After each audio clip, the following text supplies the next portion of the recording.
Seas Ministries.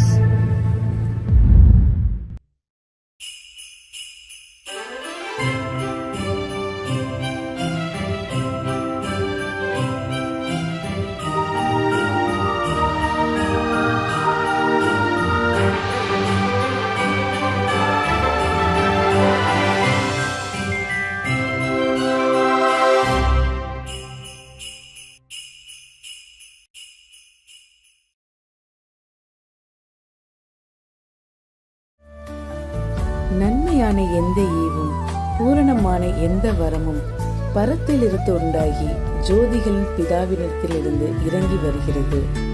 அவரிடத்தில் யாதொரு மாறுதலும் யாதொரு வேற்றுமையும் நிழலும் இல்லை.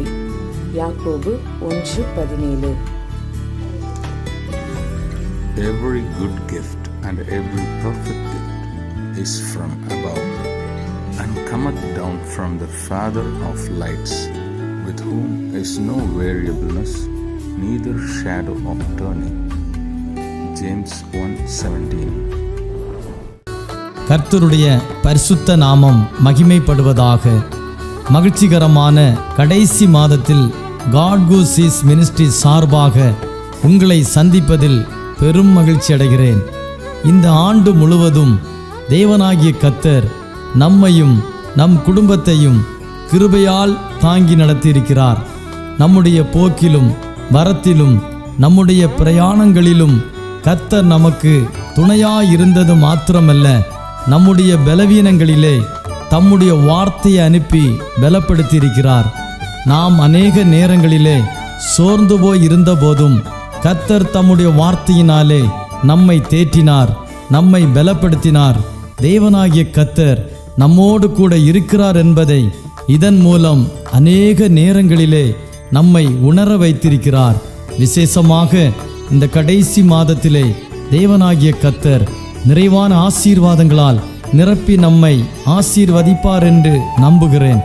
கர்த்தருடைய வார்த்தையை கேளுங்கள், நம்புங்கள். கர்த்தருடைய வார்த்தை உங்கள் நடுவிலே பெரிய காரியங்களை செய்யும். தேவனிடத்திலிருந்து ஆசீர்வாதங்களை காத்திருந்து பெற்றுக்கொள்வோம்.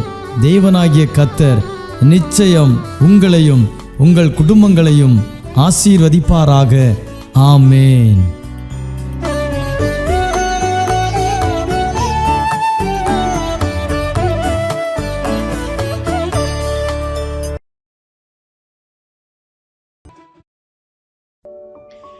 ദൈവത്തിൻ്റെ അതിപരിശുദ്ധമായ നാമം വാഴ്ത്തപ്പെടുമാറാകട്ടെ. ഗാഡ് ഹൂ സീസ് മിനിസ്ട്രീസിൻ്റെ ഡയറക്ടറായി പ്രവർത്തിക്കുന്ന ഡോക്ടർ തോമസ് സാർ തന്നോടുകൂടെ ഈ സുവിശേഷ പ്രവർത്തനങ്ങളിൽ പങ്കാളികളാകുന്ന ദൈവദാസന്മാർ, പ്രത്യേകിച്ച് ഈ മാറ്റമില്ലാത്ത സന്ദേശം കേൾക്കുന്ന എല്ലാ പ്രിയമുള്ളവർക്കും വീണ്ടും വരുന്നവനാകുന്ന യേശുക്രിസ്തുവിൻ്റെ നാമത്തിലുള്ള സ്നേഹത്തെയും വന്ദനത്തെയും അറിയിക്കുന്നു. ദൈവത്തിൻ്റെ സൂക്ഷിപ്പിനെക്കുറിച്ച് അല്പസമയം ദൈവവചനത്തിൽ നിന്നും സംസാരിക്കുവാൻ ആഗ്രഹിക്കുകയാണ്. നമുക്കൊരു സൂക്ഷിപ്പുകാരനുണ്ട്. ബൈബിൾ ഭാഷയിൽ ഇസ്രയേലിൻ്റെ പരിപാലകൻ, ഉറങ്ങാത്ത, മയങ്ങാത്ത, നാം ഇരിക്കുന്നതും എഴുന്നേൽക്കുന്നതും അറിയുന്ന നല്ലൊരു സൂക്ഷിപ്പുകാരൻ. അതെ, നമ്മെ സൃഷ്ടിച്ച സർവശക്തനാകുന്ന ഏക സത്യദൈവം. ആ പരിപാലകൻ നമ്മുടെ കാൽ വഴുതി പോകുവാൻ സമ്മതിക്കാത്തവനാണ്.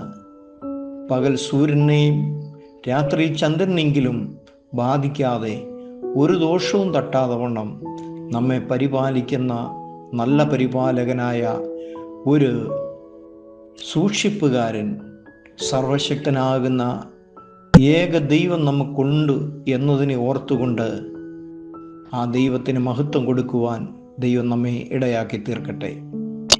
ഇന്നത്തെ വചന ചിന്തയ്ക്ക് ആധാരമായി യെശയ്യാ പ്രവാചകന്റെ പുസ്തകം 27-ാം അധ്യായം 3-ാം വാക്യം.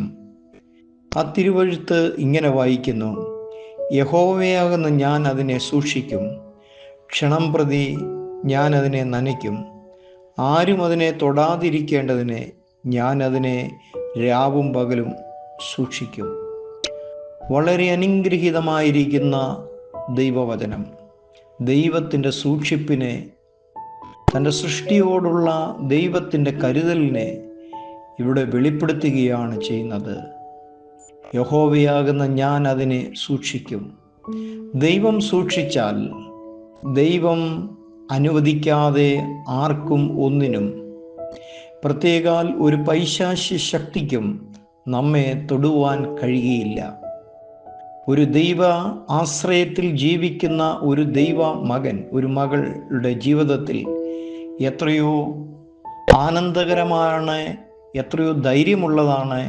എന്നെ സൃഷ്ടിച്ച, എന്നെ പരിപാലിക്കുന്നത് സർവശക്തനാകുന്ന ദൈവമാണ് എന്നുള്ളത് തിരിച്ചറിയുമ്പോഴാണ് ആ ദൈവത്തിന് മഹത്വം കൊടുക്കുവാൻ തക്കവണ്ണം ഇടയായിത്തീരുന്നത്.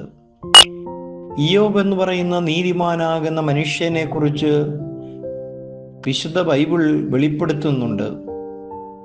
1 അധ്യായം 10 വാക്യത്തിൽ സാത്താൻ ദൈവത്തോട് പറയുകയാണ്, നീ അവനും അവൻ്റെ വീടിനു അവനുള്ള സകലത്തിനും ചുറ്റും വേലി കെട്ടിയിട്ടില്ലയോ?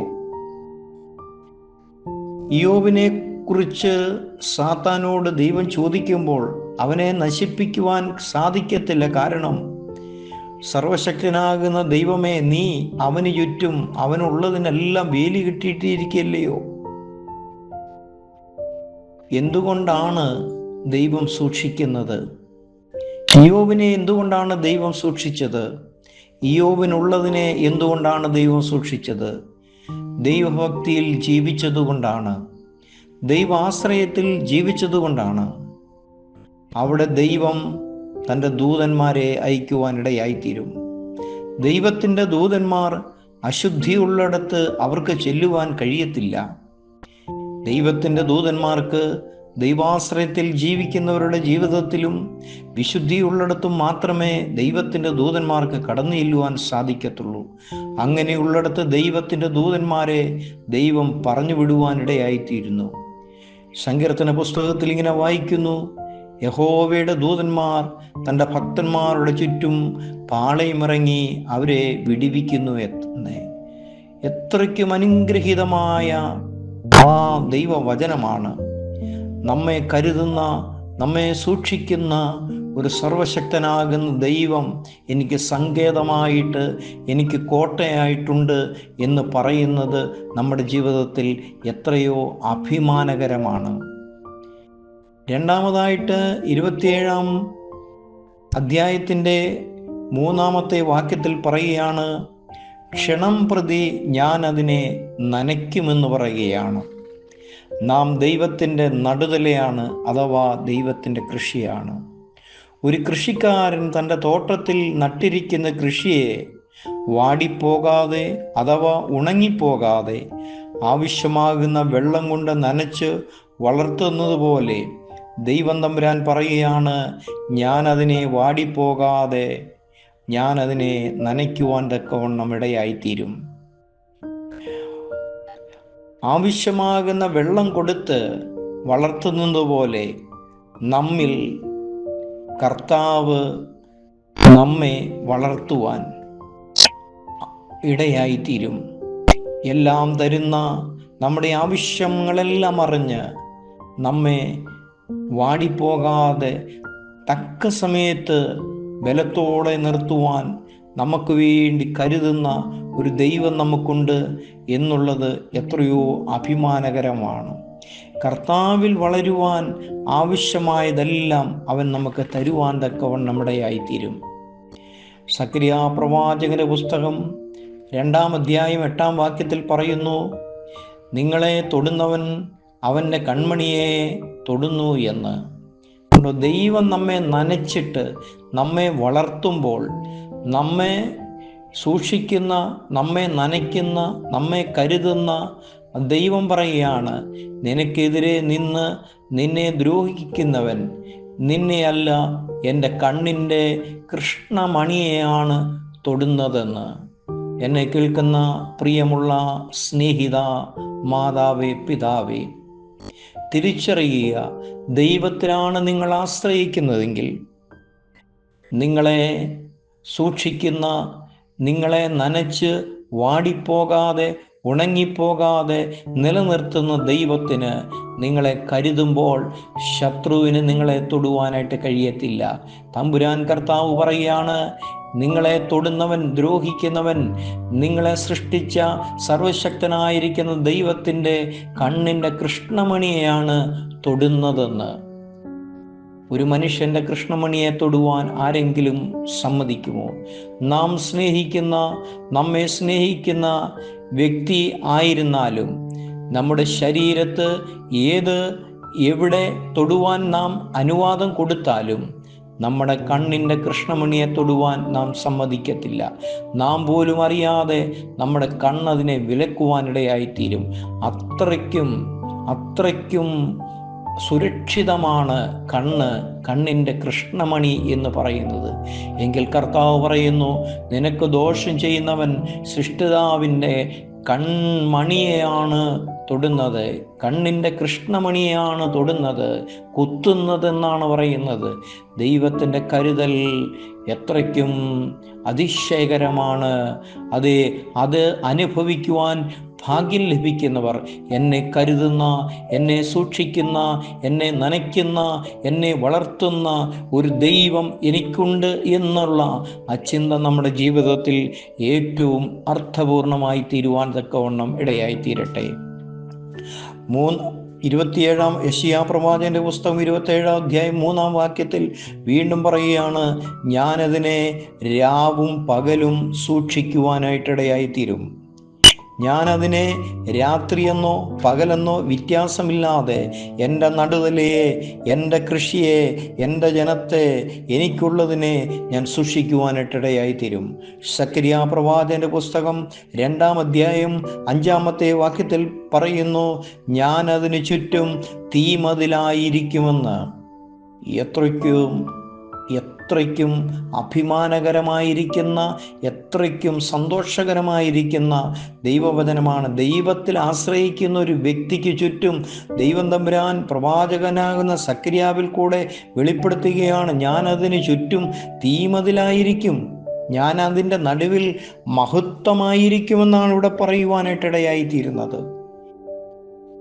ദാനിയേൽ പ്രവാചകന്റെ പുസ്തകം 5 അധ്യായത്തിൽ ശദ്രക്ക്, മേശക്ക്, അബേദ്നെഗോ എന്ന് പറയുന്ന 4 എബ്രായ പുരുഷന്മാരെ രാജാവിൻ്റെ വിഗ്രഹത്തിൻ്റെ മുന്നിൽ കുമ്പിടാത്തത് മൂലം വലിയ തീച്ചൂളയിലേക്ക് അവരുടെ വസ്ത്രത്തോടുകൂടി അവരെ വലിച്ചെറിയുന്നത് നമുക്ക് കാണുവാനായിട്ട് സാധിക്കുന്നുണ്ട്. എന്നാൽ രാജാവ് നോക്കിയിരിക്കുമ്പോൾ തീയുടെ ശക്തി 7 ഇരട്ടി വർദ്ധിപ്പിച്ചു. അപ്പോൾ രാജാവ് നോക്കുമ്പോൾ 3 പുരുഷന്മാരെ, ശദ്രക്കിനെയും മേശക്കിനെയും അബേദ്നെഗോവിനെയും തീയിലിട്ടെങ്കിൽ 25 വാക്യത്തിൽ വായിക്കുകയാണ്, 4 പുരുഷന്മാർ കെട്ടഴിഞ്ഞ് തീയിൽ നടക്കുന്നത് ഞാൻ കാണുന്നു, അവർക്കൊരു കേടും തട്ടിയിട്ടില്ല. 4മത്തവൻ്റെ രൂപം ദൈവപുത്രൻ്റെ ഇതിനോട് ഒത്തിരിക്കുന്നു എന്നാണ് രാജാവ് അവിടെ പറയുന്നത്. എന്നെ കേൾക്കുന്ന പ്രിയമുള്ള സ്നേഹിത, പ്രിയമുള്ള മാതാവേ, പിതാവേ, പ്രിയമുള്ള സഹോദരി, നാം ചിന്തിക്കുക, നിനക്കാരുമില്ല എന്നും ആരും കരുതുവാനില്ലെന്നും എനിക്കൊരു സംരക്ഷണമില്ലെന്നും ഞാൻ അനാഥയാണെന്നും എന്നെ കരുതുവാൻ ആരുമില്ലെന്നും പറയുമ്പോൾ ദൈവത്തിൽ ആശ്രയിക്കുന്നതാണ് നീയെങ്കിൽ നിനക്ക് ചുറ്റും തീമതിലായി ഇറങ്ങി വരുന്ന ഒരു ദൈവമുണ്ട്.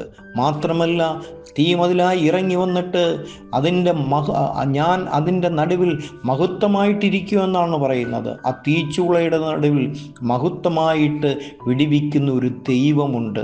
തീച്ചൂളയിൽ ഇറങ്ങി വന്ന് ആ തീയുടെ ശക്തിയെ കെടുത്തുന്ന, തീയിൽ വെളിപ്പെട്ട, ആർക്കും കാണുവാൻ കഴിയാത്ത ആ സർവശക്തനായിരിക്കുന്ന ദൈവം തന്നിൽ ആശ്രയിക്കുന്നവരുടെ ജീവിതത്തിൽ തീമതിലായിട്ടിരിക്കുവാനായിട്ടിടയായിത്തീരും. എന്നാൽ ദൈവത്തിൽ ആശ്രയിക്കുന്ന വ്യക്തിയുടെ ജീവിതത്തിൽ പ്രയാസങ്ങൾ കടന്നു വരത്തില്ലെന്നല്ല, തീച്ചൂളയുടെ അനുഭവങ്ങൾ കടന്നു വരുമ്പോൾ, സിംഹക്കുഴിയുടെ അവസ്ഥ ദാനിയേലിൻ്റെ ജീവിതത്തിൽ ഉണ്ടായപ്പോൾ, പൊട്ടക്കിണറിൻ്റെ അവസ്ഥ ജോസഫിൻ്റെ ജീവിതത്തിൽ ഉണ്ടായപ്പോൾ, പത്മോസിൽ ഏകാന്തമായിട്ട് നാടുകടത്തപ്പെട്ട യോഹന്നാൻ അവിടെ ആ അനുഭവം ഉണ്ടായപ്പോൾ ആ പ്രതികൂലത്തിൻ്റെ എല്ലാം നടുവിൽ നമ്മെ സൂക്ഷിക്കുന്ന ദൈവം അവരുടെ ജീവിതത്തിൽ ഇടപെട്ടത് നമുക്ക് കാണുവാനായിട്ട് സാധിക്കും. നമ്മുടെ പ്രതികൂലത്തോടുകൂടെ, നമ്മുടെ പ്രശ്നത്തോടുകൂടെ കൂടെ നടക്കുന്ന ഒരു ദൈവം നമുക്കുണ്ട്. അതുകൊണ്ട് എല്ലാ സാഹചര്യങ്ങളിൽ നിന്നും ദൈവം വിടുവിച്ചിട്ടുണ്ടോ എന്നുള്ള ചോദ്യത്തിന് ഇവിടെ ഉണ്ട് എന്ന് പറയുവാൻ കഴിയത്തില്ല. എന്നാൽ അതിൻ്റെ നടുവിൽ മഹത്വത്തിൽ പിന്നത്തേതിൽ നമ്മെ കാണുവാനായിട്ടിടയായിത്തീരും. സിംഹക്കുഴിയിൽ എറിയപ്പെട്ടവരുണ്ട്, എന്നാൽ പിന്നത്തേതിൽ അവരുടെ നടുവിൽ തീമതിലായി അതിൻ്റെ നടുവിൽ വെളിപ്പെട്ടവൻ അവർക്ക് മഹത്വമായി പിന്നത്തേതിൽ വെളിപ്പെടുവാനിടയായിത്തീരും. അതേ കല്ലെറിഞ്ഞ് സ്തേഫാനോസിനെ കൊല്ലുമ്പോൾ സ്തേഫാനോസ് നോക്കുമ്പോൾ സ്വർഗം തുറന്നിരിക്കുന്നതും പിതാവിൻ്റെ വലത്ത് ഭാഗത്ത് പുത്രൻ എഴുന്നേറ്റ് നിൽക്കുന്നതും കാണുവാനിടയിൽ, ഇവിടെ കല്ലേറ് കൊള്ളുമ്പോൾ മഹത്വത്തിൽ അതിൻ്റെ നടുവിൽ കർത്താവിനെ കാണുവാനിടയായിത്തീരുന്നു. അതുകൊണ്ട് തന്നെ കേൾക്കുന്ന പ്രിയമുള്ള സ്നേഹിത, ഈ വചനം നമ്മുടെ ജീവിതത്തിൽ ആശ്വാസമായി തീരട്ടെ. ആ വചനം ഇങ്ങനെ പറയുന്നു: യഹോവയാകുന്ന ഞാൻ അതിനെ സൂക്ഷിക്കും, ക്ഷണം പ്രതി ഞാൻ അതിനെ നനയ്ക്കും, ആരും അതിനെ തൊടാതിരിക്കേണ്ടതിന് ഞാൻ അതിന് രാവും പകലും സൂക്ഷിക്കും. സക്കറിയ പ്രവാചകൻ പറയുന്നു: ഞാൻ അതിന് ചുറ്റും തീമതിലായി ഇരിക്കും, ഞാൻ എൻ്റെ നടുവിൽ മഹത്വമായിരിക്കും. അതെ, ഈ വചനം നമ്മുടെ ജീവിതത്തിൽ ആശ്വാസമായി തീരട്ടെ. നമുക്കൊരു സംരക്ഷകനുണ്ട്, ഒരു സൂക്ഷിപ്പുകാരനുണ്ട് എന്നുള്ള ബോധ്യത്തോടെ ജീവിക്കുവാൻ പരിശുദ്ധാത്മാവ് നമ്മെ സഹായിക്കട്ടെ. ഈ വചനങ്ങൾ കൊണ്ട് ദൈവം നമ്മെ അനുഗ്രഹിക്കുവാൻ തക്കവണ്ണം ഇടയായിത്തീരട്ടെ.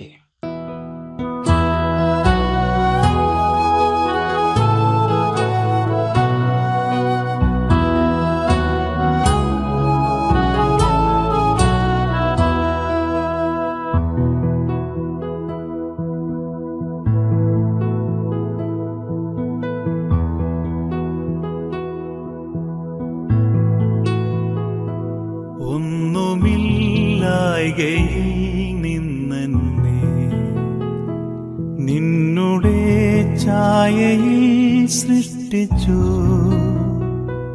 നിത്യമായി സ്നേഹിച്ചെന്നെ നിന്റെ പുത്രനെ തന്നു രക്ഷിച്ചു. നീ നിൻ മഹാകൃപയ്ക്കായി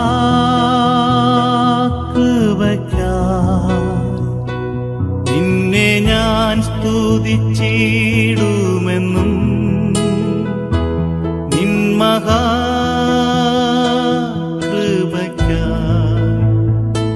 നിന്നെ ഞാൻ സ്തുതിച്ചിടുമെന്നും.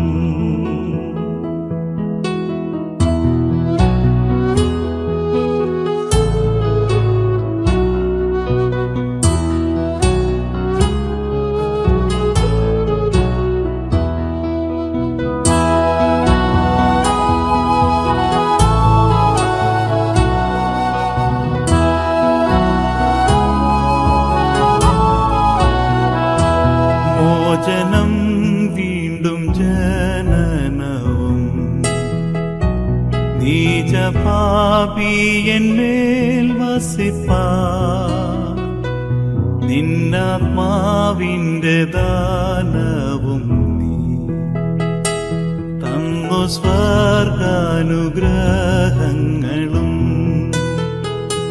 നിൻ മഹാകൃപയ്ക്കായി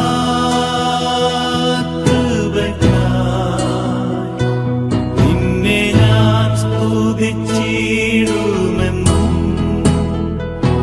നിൻ മഹാകൃപയ്ക്കായി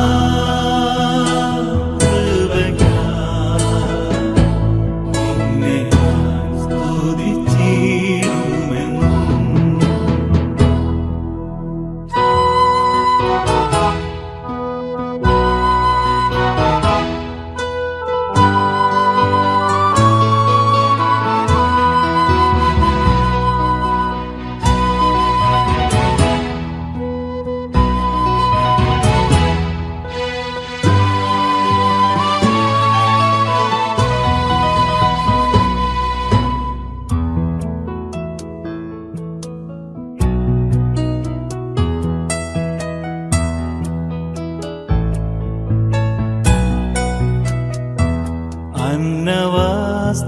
അതിനന്മകളെ എണ്ണമില്ലാതന്മേൽ ചൊരിഞ്ഞു. തിന്മകൾ സർവത്തിൽ നിന്നെ കൺമണി പോലെ കാക്കുന്നു നീ. നിൻ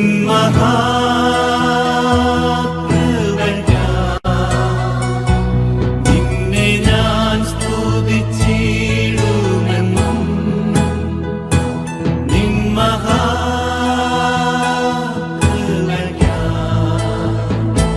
നിന്നെ ഞാൻ സ്തുതിച്ചിടുമെന്നും. നാശമില്ലാത്തവാകാശവും യേശുവിൻ ഭാഗ്യസന്നിധിയും നീതിയിൻ വാടമൂടിയതും തന്മക്കൾക്കു സ്വർഗ്ഗേ ലഭിക്കും. നിൻ